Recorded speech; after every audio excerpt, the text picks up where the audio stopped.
And blessed to be a part of your day. Kevin Miller in the morning. Phone number is 580-5436, 580-KIDO.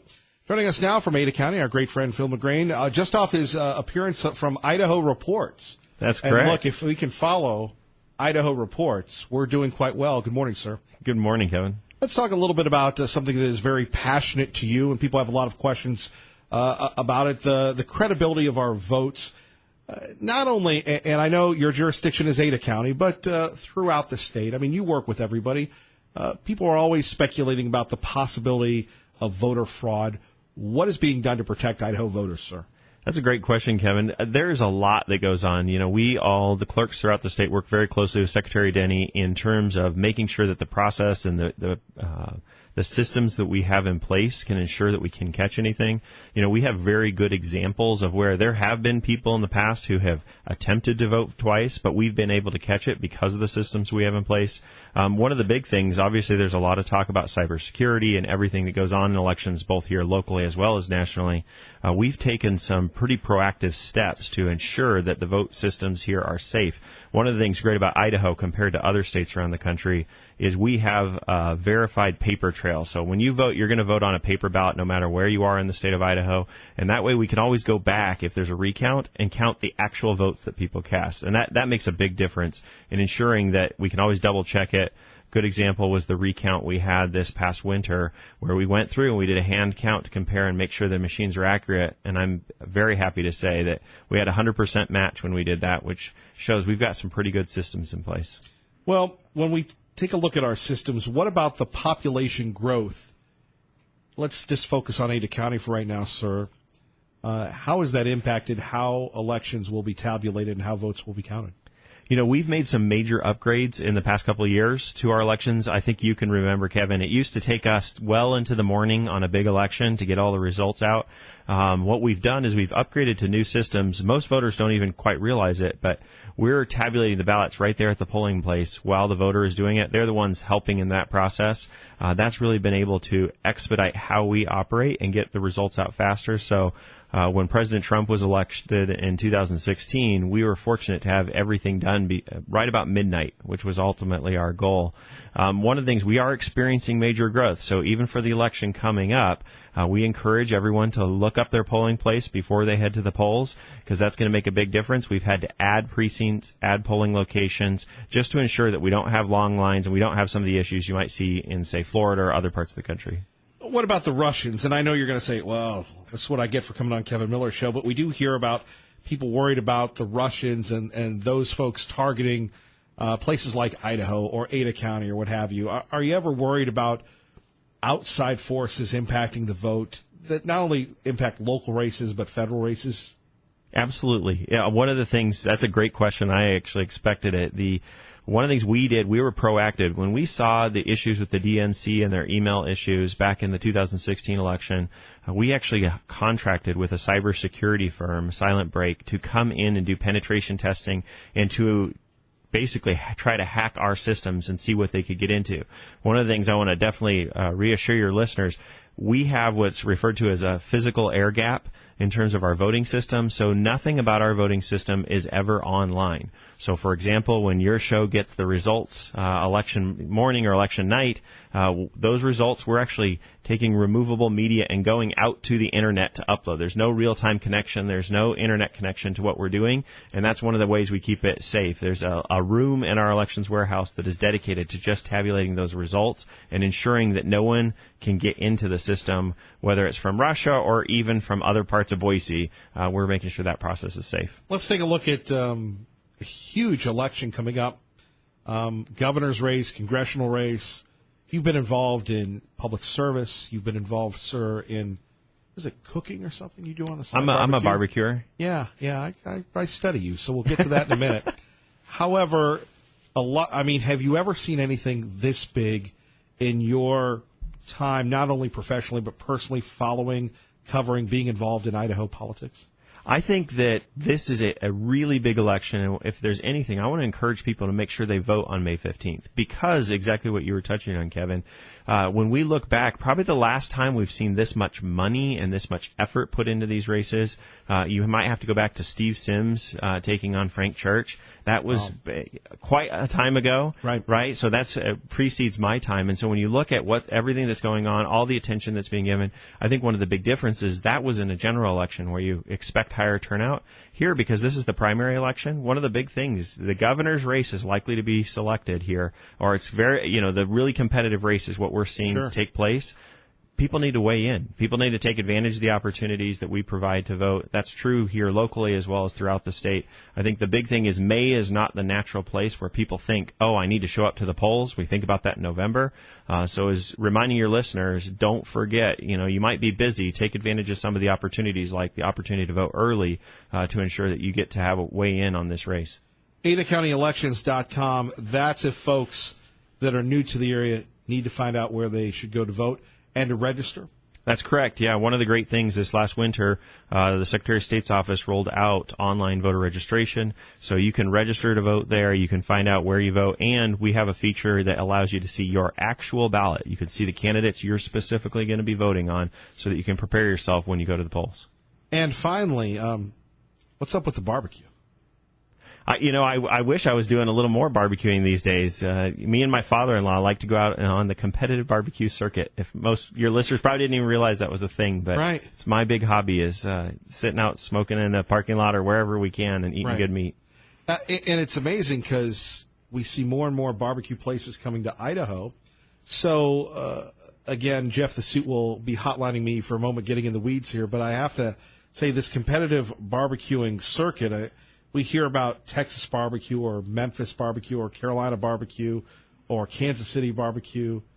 As a competitive barbecue cooker, what are your thoughts on that? I compete in the Kansas City Barbecue Society, so that probably shows my Kansas City leanings. Right. I think one of the big things to highlight to your listeners, Idaho is one of the biggest beef producers for beef briskets. So even if you're competing in Georgia, people are having briskets shipped from Idaho through AgriBeef to get out because the best beef is raised here locally. And I think one of the things when you talk about the restaurants, people don't realize that we're producing some of the best meat that other people are coveting. It's here locally, and that we need to get more people involved in the hobby. Your eyes are lighting up when we're talking about this. I better get out of this segment. Phil, thank you very much. More information, what can we do? Oh, wait a minute. How do you, for those of us that are challenged in the kitchen, is there an easy way to barbecue? Just take your time, low and slow. That's the secret. All right. Finally, for more information about elections, AdaCountyElections.com. Please make sure to look up where you vote as you head to the polls, and be sure to vote on May 15th. Phil, we appreciate it. Thank you, sir. Thank you, Kevin. Have a good day. Let's go to Mike in Weiser. Mike, good morning. You're on KIDO Talk Radio. Hey, it's alluded to and not really said, but did Tommy Ahlquist actually vote for Hillary? Do we know that? Well, that's a good point. Why don't you expand on that? Well, because one of the flyers says he didn't vote for Trump, and then an anti-flyer, and then somewhere else I heard that also. And that, to me, if you had a son or daughter in the military, would you want her as commander-in-chief? And to me, it shows the character of someone making a decision. Sometimes I think our memories are about an inch long, and we get caught up in all the goings-on. We forget some of the things from the past. Well, that is a good point when you think about this. I mean, people have used that against Dr. Ahlquist, that he didn't vote for Trump. I don't think he voted for Hillary. He'll be on this week. I'm sure he'll set the record straight. He listens to this program like everybody else, and I'm not being braggadocious, but he does listen, so we'll talk about that. But how do you see the governor's race going? I'm leaning more toward Raul Labrador. And why is that? And he was instrumental, he said just a minute ago, in starting the Freedom Caucus. And that's a good bunch of representatives in that. And I know sometimes he doesn't vote with the pack, and there is a good reason for that. So I think he is the best conservative we got going there. Well, Mike, hopefully you'll be telling people in Weezer. Are you a big influencer in Weezer? No. Well, sorry to I hear can't even influence my wife. No, we're voting together. Just kidding you. Well, Mike, you take care of yourself, all right? All right, thank you. Thank you. Bye-bye. All right, we do appreciate Phil McCrane coming in to talk a little. Phone number's 580-5436, 580-KIDO. And coming up next, dealing with the growing pains in the Treasure Valley, the Wall Street Journal has focused in on us. By the way, if you go to my Facebook page, the Washington Post actually got a little transcript from this show, our conversation with John Decker, and really it shows how important what you do matters. I was talking to our friend Tom, and he goes, hey, did you see the transcript from John Decker's interview on KIDO Talk Radio? And I go, no, you were just talking about it, and I'm reading it in the Washington Post. And the reason why I ask you to take a look at that, it's not about us. It's about the community and showing you that these big newsmakers care to join us. And that's why being affiliated with Fox News is so important to us here in the Treasure Valley. As our friend Sean Hannity would say, fair and balanced, right? And we're always going to be fair and balanced. Not only fair and balanced, but opinionated. And I want to share this with you from the Wall Street Journal. The story entitled, Boise, Idaho feels the growing pains of a surging population. Laura Johnson always loved the easiness of life in her hometown. The first-rate hiking and rafting a short drive from her front door, the quick commute to her job at a local hospital, the affordability. But when Miss Johnson, who was renting her home, decided to buy a house earlier this year, the Idaho native was shocked. The median price of a single-family home in Boise's Ada County had shot up to almost $300,000, well above the $200,000 homes she was eyeing when she first considered home ownership 2 years ago. It makes it tough on locals like us, the 57-year-old administrative assistant said. The same qualities that have kept Miss Johnson here are drawing waves of new arrivals from other states, making Idaho the fastest-growing state in the nation last year, according to the U.S. Census. Low-cost and business-friendly governments are luring new employers whose workers relish the backdrop of forested mountains above cities like Boise and the easy access to the outdoor paradise. I just fell in love with Boise. Mark Harmon, founder and chief executive officer of the Redwood City, California-based Balsam Brands, which is an online home decor retailer that roughly doubled the number of employees at its new downtown office in Boise over the past 2 years. The people are so kind and everything is so new and beautiful. But as Idaho and its capital city have boomed, the state is also struggling to cope with the byproducts of its success, soaring home prices, labor shortages, and worsening traffic congestion in one of the most wide-open places in America. Let's talk about it next. 580-5436, 580-KIDO. Kevin Miller, KIDO Talk Radio. KIDO Talk Radio, Kevin Miller in the morning. Blessed to be a part of your day. Phone numbers 580-5436, 580-KIDO. And the battle in the state of California continues. Let's get the very latest on KIDO Talk Radio. Classes canceled Monday at Binghamton University.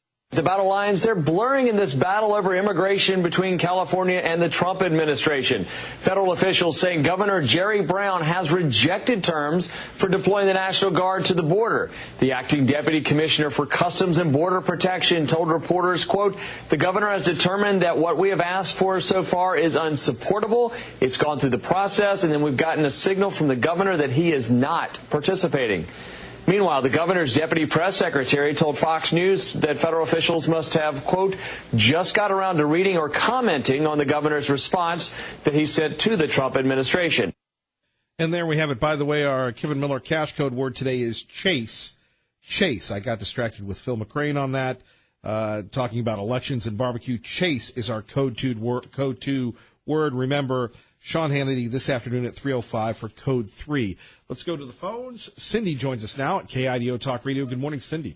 Good morning, Kevin. Great show as always. And I'm going to start with my word that I heard throughout your programming is, for me today, is safety. Even from, sounds crazy, but as a nurse, good advertiser, new advertiser, that Tom with the bath deal, seriously now. Oh, Bathman of Idaho. You Yes. know, I'm saying, Kevin, it's called safety, and as a visiting nurse, that is the biggest place where people can have, I'm older than your mom, problems and accidents and fractures is in the bathroom. So, good advertiser, coming on there to purport safety. But I'm also speaking to safety with this whole California thing. Really now, Governor Brown, you know what? Walls have always been, whether it be around a castle or where the bad people were inside the wall in the Battle of Jericho. King David's city, the Jerusalem, has not only gates but walls. And therefore a reason, and exactly what our president has, put forward as a true patriot. You're having Patriots Day on Thursday. And I'm going to have to say this with Raul Labrador. I'm reading a great book, thanks Tom Munns for coming on, that he gave me called The Doctrine of the Lesser Magistrates.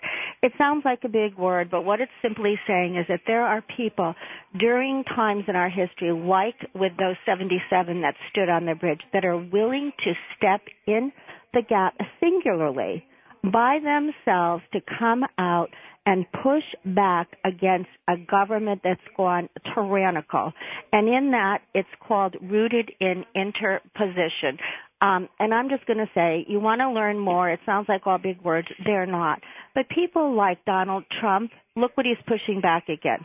What Raul went out on the campaign trail because he had the vision to see that if we don't keep our nation sovereign, you will be just part of that whole globalist that the past president tried to push down everybody's throat. To me, it was just like what they did to the Jews by trying to stuff pork down them. I am just so blessed that you have that Eric out there on Thursday. And you know what? He's right. I liked what he said about don't fire unless you're fired upon. This president wouldn't be constantly having to tweet, Twitter, and fire literally by words back if he wasn't constantly attacked by the media, by the TV. So thank you also, Kevin, for being a true patriot, because I know it can't be easy. This station just coming against the flood of the left, the globalists, the people that are not true patriots. So I just wanted to thank you for that. Thank you for your great, it sounds crazy, but it's true, your eclectic mix of advertisers that come upon your show. So I'm staying out there with all my other veteran friends. All right. And we're going forth for Raul, and that's what we're going for. Yes, Congressman Labrador, because he had the vision for our president to shore up our borders and protect our children. Well, God bless you, Cindy. Well, God bless you too, Kevin, and I will see you one day at my favorite little old restaurant. We're going to go to Indian Creek, and we're going to have a good time. We sure are. And I can't wait to do that. So now don't tell Tea Party Bob, because, he's got his own taste in food, but you and I will enjoy a big lunch there. Oh, my goodness gracious me, oh my. You could only drink so many protein drinks. Yes, for sure. Anyway, I'm not going to tell him, but I hope Tom Munns comes. Oh, that would be interesting dialogue down there. Sure. All okay, right. Kevin, have a great day now. Bye-bye, Cindy. Bye. 8:27, traffic and weather together, Kevin. And back to the phones. We go to Tea Party Bob with Kevin Miller at KIDO Talk Radio. Good morning. Good morning, Mr. Miller. How are you today? Not bad. Thanks for having Congressman Labrador on. He brought up the cronyism of the various commissions that are appointed by the governor, and he said he was going to change that. Well, here's something else that candidates need to be talking about. The biggest form of cronyism in this state is the symbiotic relationship between the large hospital systems and the health insurance industry. Even though it hasn't been announced, Intermountain Health from Salt Lake is about to buy the entire St. Luke's system. This insurance arm, Select Health, is already up and operating in Idaho and uses today the St. Luke's network for physicians. Select Health is a subsidiary of Intermountain Health. They're listed on the website. This will be a huge issue and will definitely affect the patients against the large medical cartels and monopolies. Well, how good is your source? Pretty darn good. Well, I have to cover myself legally, so I'm going to say allegedly. Well, you can say allegedly. I'm reading this from a letter I got. Well, just because you got a letter. Yeah, well, it came from a pretty reputable source. Well, are you going to reveal that source? I will reveal the source in an article that we are going to print very shortly. Well, then I've got to protect my platform. So allegedly, you're saying that St. Luke's is allegedly being bought out by who? I'm saying that there is a process going on that the Select Insurance Company that has been running through St. Luke's for some time, which is owned by Intermountain Health, is looking at buying St. Luke's. And, you have no idea how this is going to affect everybody. Remember the Salzer Clinic when St. Luke's bought that? And the Sherman Antitrust Act. Remember the lawsuits right after that, yes. Correct. These large hospitals have been gobbling up the talent and from the clinics and the doctors in the Treasure Valley for years. And that has caused a huge increase in medical costs with little transparency because the competition disappears. The cost of health care to patients this is going to be a big deal. There's a large swath of Idahoans that can identify with this. Just look what's happened to our medical costs and insurance costs over the past 4 years. They're going to come up and fight this. But when you look at this particular deal, these are the types of issues that should be explored by the gubernatorial candidate. And they should make a stand against the cronyism like this. The private sector and the large institutions receive 55% of their income from government sources, and that includes Medicare, Medicaid, TRICARE, and the Indian Health Services. If this deal is done, the board members and executives have the potential, with the upper-level managers, to get large bonuses. Again, this is not if that happens. Something that should happen. Well, of course, if it happens. I haven't been too far wrong in the last few years. I've got to cover myself allegedly until we have. And you can cover yourself. Get yourself a nice warm blanket. This buyout of St. Luke's needs to be addressed. Alleged buyout. Right. Well, alleged buyout needs to be addressed by the candidates running for governor. And you're just the man to do it. Well, let's see if anybody wakes up to see whether something's going on, because where there's smoke, there's fire, and I do believe that we have a whole bunch of sparks that are going to ignite this thing shortly. More information, gemstatepatriot.com. Tea Party Bob, thank you. Thank you, my friend. You're listening to Kevin Miller on KIDO Talk Radio. Good morning, Maggie. Good. And out to John Decker at the White House. John, good morning. Hey, good morning to you, Kevin. How are you doing today? Not bad. Great to have John Decker joining us from Fox News Radio. So the president tweeting up a storm this morning, I think that's just basically what I should just lead with every day. What the president tweets, he's not happy about Cohn, Mueller, and just about anything else. Your reaction, sir? The president, I think, getting out his tweets early in the morning because he has a big day that's going to take place today in South Florida. He's meeting today and tomorrow, 2-day summit with Japanese Prime Minister Shinzo Abe, and I don't think he's going to have much time to tweet throughout the day and perhaps tomorrow as well, just because of all the events that are going to be taking place over the next 48 hours. Indeed. John Decker joining us now. There's a lot on the president's plate. Do you believe, based on your firsthand reporting, that he is in tune with as much television or cable television as people have alleged? Oh, I think he watches a lot of television. There's no doubt about it. I don't know why that's a big secret. He's got a big flat screen in his private dining room. I know that for a fact. Early on in his presidency, that's the way he would sort of go about his daily routine. He'd have lunch in his private dining room, watch the White House press briefing conducted by Sean Spicer at the time, and sometimes if he didn't like something that Sean said, he'd scribble out a note to a press aide to take it to Sean Spicer and share his thoughts with Sean Spicer in the middle of the briefing. So that actually did occur and has occurred under the presidency of Donald J. Trump.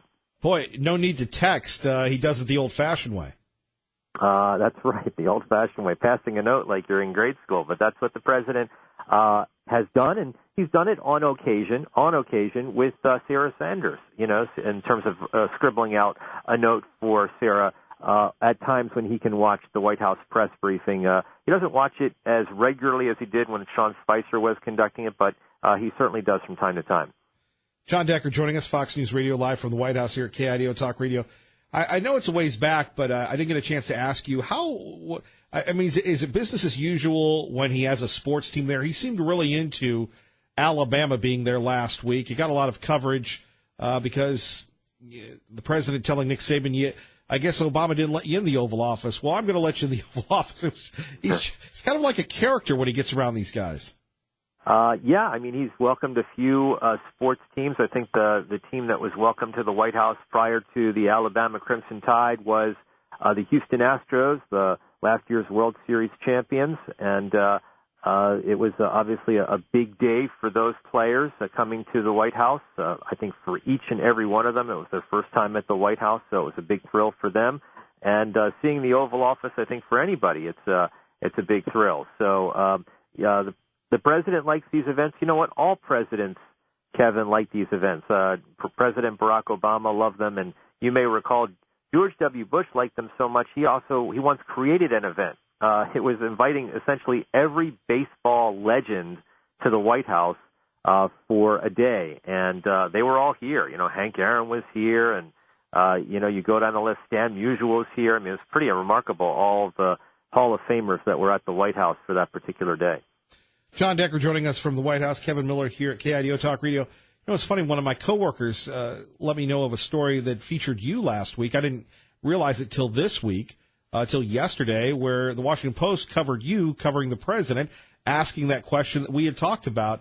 As somebody who does this for a living, as someone who teaches writing and journalism, were you surprised that you asking the question about firing Mueller to the president made the Washington Post?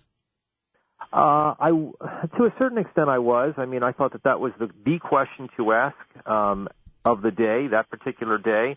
The president has, as you know, Kevin, spoken about how the Mueller investigation is a witch hunt, and also it's a waste of money. And if you believe it's a witch hunt, you believe it's wasting taxpayers' money. It goes to reason, and that's the reason why I asked that question to the president. Well, why don't you fire him? That's where we got the response from the president, and it was a pretty remarkable response that was, I think it was all last week, was played over and over again by various cable channels, including Fox, indicating that the president was indeed considering the possibility of firing Bob Mueller. John Decker joining us. John, finally, you think the president will have any reactions if you get a chance sometime to talk a little bit about the Sean Hannity disclosure? I know Sean talked a little bit about last night. I know it's been reported that Sean has dinner with the president. Your thoughts? Well, they're close, and there's no secret about that. There's no doubt about it that Sean Hannity was one of President Trump's biggest and earliest supporters when he announced that he was going to run for president. As you mentioned, he's socialized with the president as well. But the news that we got yesterday from that hearing, which took place in a courtroom in federal district court in the Southern District of New York, was surprising. That being that of the three clients that Michael Cohen has, the third unknown client was Sean Hannity. And as you mentioned, Sean Hannity spoke about that yesterday on his radio program, also spoke about it last evening on his television program. I think that people were surprised by that, but Sean Hannity has explained that he has provided some legal advice to him over the years and have developed a friendship in the same manner that he's developed a friendship with President Trump. John Decker, we so appreciate you. Thank you for the time, sir. Thanks a lot, Kevin. Have a great day. Bye-bye. Bye-bye. Our great friend John Decker. All right, let's go to Joe in Meridian that's been holding on here at KIDO Talk Radio. Good morning, Joe. Morning, Kevin. How you doing today? Not bad. Are we going to delve deeper into the Tea Party Bob story?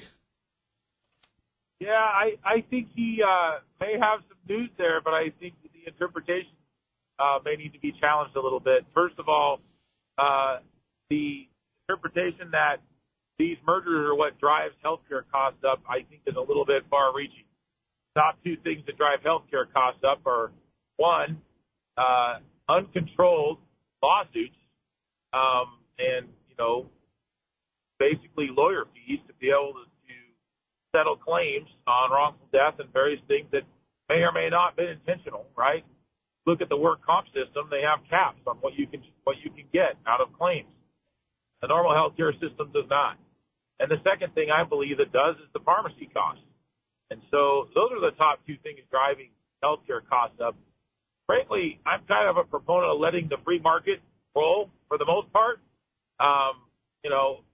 The other thing that's interesting is you have St. Luke's and St. Al's, and they're both not-for-profits, but reality is we all know that they're kind of not-for-profits with a wink and a nod because the guys that run them are, making quite a bit of money. And I don't have any problem with that, but I think it's a little bit of a competitive disadvantage. And the main reason these small doctors are merging in with St. Luke's and St. Al's is because not only do they get efficiencies, but the federal government reimburses not-for-profits at a higher level than they will private entities. So the federal government's incentivizing these mergers. And I think, it's kind of odd to sit there and say, hey, for a private doctors group, you can't do something that's financially beneficial to you. I think we need to change the system instead of point fingers at individual players. I don't know, and who would have enough guts to do that considering the influence and the money associated with the medical industrial complex, throw in big pharma.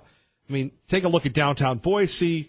They're redoing all the streets because of St. Luke's. Look, St. Luke's does a lot of good work, but that doesn't mean that they're not all powerful. They're the largest employer in the state. Who would have enough guts to do it? And here's the scary part. You'd have the danger of it making it worse like we did with Obamacare. Exactly. And I mean, that's the other thing. We've got Obamacare now. And I think, sometimes you have systems that aren't perfect, but if you start tweaking those systems or you start making major changes without really thinking through what the drivers are, then you make even a worse system. So I think you got to be careful to try to put all the blame on mergers of local companies when a lot of other factors involved. To be continued, Joe and Meridian, thank you. All right, 580-5436. 580-KIDO. You're listening to Kevin Miller on KIDO Talk Radio. Let's go to Violet in Nampa with Kevin Miller. Good morning, Violet. Good morning. I just wanted to make a comment about the cost of health care. A major factor that caller I heard just a few minutes ago didn't mention is they talk about a free market, but what we have is a monopoly. And the way nature paths have low cost, dirt cheap sometimes, alternative treatments for even cancer. And they've been treated despicably. And Jim Jones was one of the worst, the way he treated Dr. James Solomon in Twin Falls. And I know my mom went to naturopath after she had cancer. She went to Dr. Kellogg in Nampa, and he was treated terribly. So and now, hold on, Violet, you're going to have to let me have a breath here. So what are you saying, that the people that try and fix the problems naturally without the medicine are treated differently? Well, all this talk about a free market, we don't have anything close to a free market. I do like some of the comments I heard Tea Party Bob say. I just really like a lot of his comments. But we have a horrible monopoly. I mean, I've had two friends. One died in her 40s, one died in her 50s, and they told me, they both had insurance. They both told me before they died their treatment had exceeded $1 million. There's something rotten about our healthcare system. And I know it can do good in crisis situations, like when you're in an accident or something. But what about financially? That's one of the worst stresses for a person's health is the financial. And these people are just ruining people's health with the cost of their health care. Well, here's the problem. And remember, Obamacare was supposed to, Violet, give us this, that it wouldn't bankrupt you if you get sick. Oh, I'm not a fan of Obamacare, but if you know where it came from Stuart Butler and the Heritage Foundation. Even Ron Paul a few months ago, he had a column in a local paper, and he said he was acknowledging that Obamacare came from a conservative think tank. He didn't name it, but it's the Heritage Foundation, which is Fabian. Charlotte Iserby mentioned that. Other people have mentioned that. These phony conservative think tanks are Fabian. Check it out.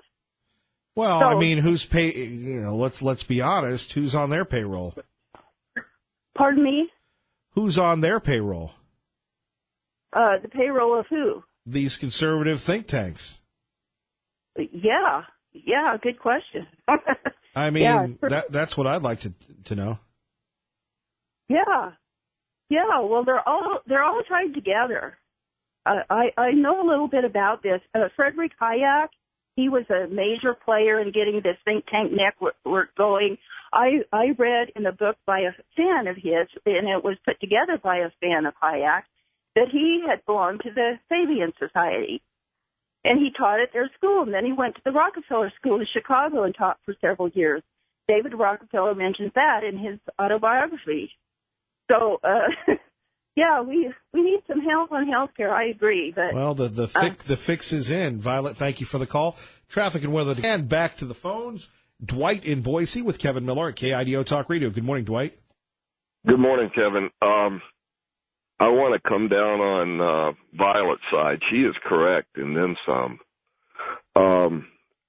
I will put an alleged in front of this because I do not have the source for this, but the more health care that a person has, the better their policy with the more coverage, the faster they die, statistically compared to other people. Also, Dr. Robert Mendelsohn in his book, Medical Heresy, said that every time there's been a doctor strike in the world, some countries doctors have been unionized at particular times. Every time there's a doctor strike, the death rate drops immediately and precipitously. The number one cause of emergency room visits is doctors and drugs. In other words, a medical procedure or a drug. I'm not talking about malpractice. I'm talking about the doctor did everything right. If people will just do two things. First, go and look up the harmful effects of the drug or the procedure that the doctor is suggesting. And two, look for a natural cure for whatever it is. There are many natural cures for cancer. They work fast. There are many natural cures for diabetes, and there's natural prevention for heart disease. There's natural remedies out there, and we are like a bunch of lemmings being brainwashed into doing stuff that is making money for the medical industry but harming us. Thank you, Kevin. All right, Dwight, thank you very much. Phone numbers 580-5436, 580-KIDO. One state has an issue when it comes to making you better. Americans' feelings about medical marijuana are changing rapidly, evidenced by the latest states to consider allowing its use. Utah and Oklahoma are two of the most conservative states in the country, yet they may join 30 other states who have legalized some form of medical marijuana. 9 states and Washington, D.C. go even farther and allow people over 21 to use pot for any reason, and Michigan may join them this year. But legalizing medical marijuana in Utah may be tough. The state's population is 2/3 Mormon, and church leaders oppose it. Carmen Roberts, Fox News. And there we have it. Coming up tomorrow, we'll take a look at this. By the way, take KIDO Talk Radio with you with our KIDO Talk Radio app and to work. I mean, if you're driving, if you're in an office, wherever, if you're building roads, why not hear from our great friends Glenn Beck, Dave Ramsey, Sean Hannity. And if you're rolling around, maybe you're going to the gym at night, Lars Larson. If you haven't listened to Lars yet, he's great. And by the way, you know, who says work ends at 6? If you're doing the second shift, started off with Sean Hannity, Lars Larson, Clyde Lewis, and, of course, our great early risers, the third shifters. You know all about George Norrie and Coast to Coast. Really pumped up Listen throughout the day, at work, anytime at KIDO Talk Radio, online at KIDOTalkRadio.com or on the KIDO Talk Radio app. Ray Amaya, great job. Don't forget, Thank You Thursday coming up from Compass Public Charter School, and your chance to win Kevin Miller's dinner from the Indian Creek Steakhouse. God bless. Keep the faith. Glenn Beck is next.